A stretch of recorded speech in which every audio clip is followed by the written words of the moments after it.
morning and welcome to True Fine Morning Glory. My name is Pastor Fresia Campbell. Our senior pastor, Reverend Dr. Betty King, sends her regards and love. And today we're going to be looking at a scripture that our senior pastor has been teaching us over the last few months. And the book is Joshua 6, verse 1 to 2. And it says, and I'm reading from the NLT version, "Now the gates of Jericho were tightly shut because the people were afraid of the Israelites. No one was allowed to go out or in. But the Lord said to Joshua, I have given you Jericho, its kings, and all its strong warriors."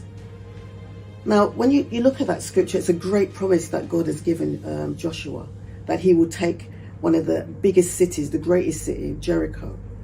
And when God gives us such a great promise, what is our reaction?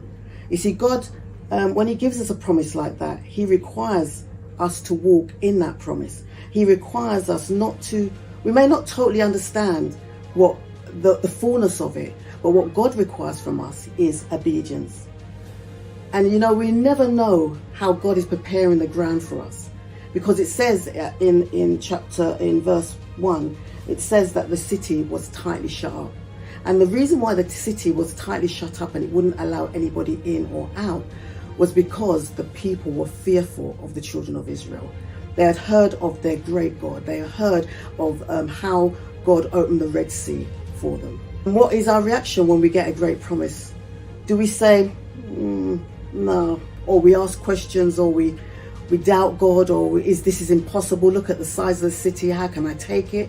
Or do we say, it is done? We may not have the strategies, but God will give us the keys at the appointed time. So this morning I just want to ask you, what is your Jericho and what is God saying about it?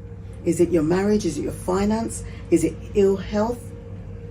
God has a plan for us and we just need to bring it before him. Nothing is impossible for him.